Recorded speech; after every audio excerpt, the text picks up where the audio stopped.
குர்பானி தோலின் சட்டம் என்ன? அதை மதரசா மற்றும் பள்ளிவாசல்களுக்கு வழங்கலாமா? குர்பான் தோலை நாம் உபயோகித்துக் கொள்ளலாம். அந்த தோலை சுத்தப்படுத்தி நம்முடைய தேவைக்கு அதை உபயோகித்துக் கொள்வதற்கு மார்க்கம் நமக்கு அனுமதி வழங்குகிறது. அதே நேரத்தில் அந்த தோலை பிறருக்கும் கொடுத்துடலாம், ஏழை எளியவர்களுக்கு கொடுத்துடலாம். ஆனா கூலியாக கொடுக்க கூடாது. ஒரு ஆள் அறுத்தாதெல்லாம் சுத்தம் பண்றாரு, அவருக்கு நம்ம ஒரு கூலி கொடுப்போம்ல, அதுபரமாக இந்த தோலை எடுத்துக்கப்பா அப்படின்னு சொல்லிடக்கூடாது.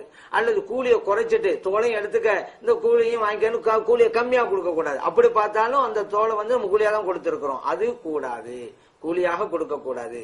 அதே போல அதை வித்துட்டாக்கா அந்த காசை ஏழை எளியவர்களுக்கு கொடுத்து விட வேண்டும், தான்படுத்த கூடாது.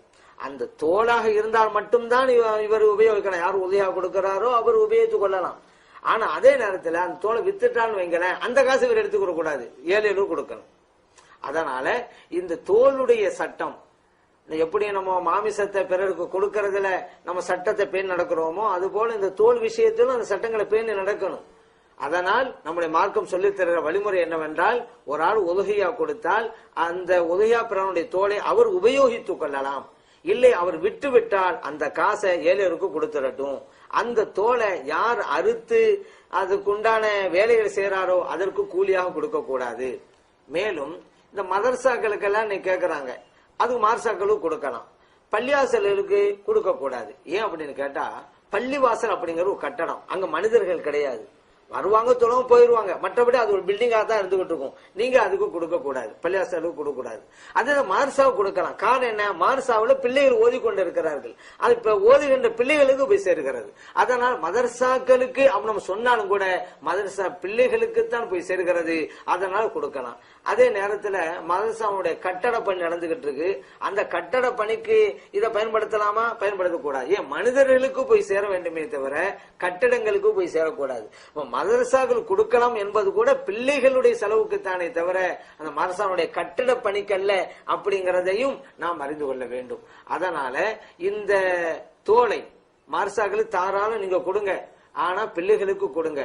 ஆனா பள்ளிவாசலுக்கு கொடுக்க கூடாது. அதே நேரத்துல பள்ளிவாசல்கள்ல ஒரு தனி ஃபண்டு வச்சிருக்கிறாங்க, ஏழை எளியவர்களுக்காக வேண்டி உதவுவது அப்படின்னு ஒரு பைத்துல் மால் மாதிரி வச்சிருக்கிறாங்க. அதனுடைய ஃபண்டு ஏழைகளுக்கு கொடுக்கறதா அப்படி வைங்களேன், அதுக்கு நீங்க கொடுக்கலாம். பள்ளி உன்னுடைய செலவு நக்களுக்கு தான் கொடுக்க கூடாதே தவிர ஏழை எளியவர்களுக்காக கொடுக்க வேண்டும் என்று பள்ளியிலேயே ஒரு தனி அமௌண்ட் வச்சுதான் வைங்க, அதுல அந்த பைத்துல் மாலுக்கு நீங்க கொடுக்கலாம். அது மூலம் ஏழை எளியவர்களுக்கு அது செலவிடப்படலாம் என்பதையும் நாம் புரிந்து கொள்ள வேண்டும். சகோதர சகோதரிகளே, அந்த ஹஜ்ஜு பெருநாளின் போது நாம் உலஹியா என்கின்ற வணக்கத்தை செய்வதற்கு ஆர்வம் காட்ட வேண்டும். காரணம் ஸல்லல்லாஹு அலைஹி வஸல்லம் அவர்கள் சொல்லி தந்திருக்கிறாங்க, அந்த நாளிலே நாம் செய்கின்ற வணக்க வழிபாடுகளில் இறைவனுக்கு மிகவும் பிடித்தமானது உதவியா கொடுக்க சொல்லி இருக்கிறாங்க. அதனால் அதை நாம் செய்வோம். அது மட்டும் இல்ல, இப்ராஹிம் அலைஹிஸ்ஸலாம், ஹஜ்ரத் இஸ்மாயில் அலைஹிஸ்ஸலாம், அதே போல ஹாஜர் அலைஹிஸ்ஸலாம் அவர்களுடைய தியாகத்தை நினைவு கூறுகிற நாளாக இருக்கிறது. அதனால உலஹைங்கிற வணக்கத்தை அந்த அன்னைக்கு நம்ம செய்வோம். மார்க்கம் சொல்லி தந்த பிரகாரம் ஆடு, மாடு, ஒட்டகம் இந்த 3 பிராணிகளில் எது நமக்கு வசதி வாய்ப்பா இருக்குதோ அந்த பிராணிகளை நாம் உலஹியா கொடுப்போம்.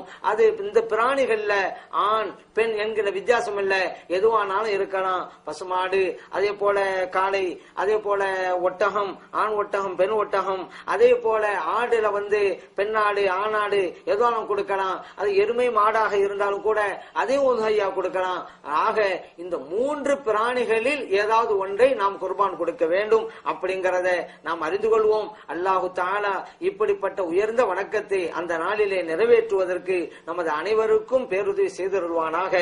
ஆமீன். வல்ஹம்துலில்லாஹி ரப்பில் ஆலமீன்.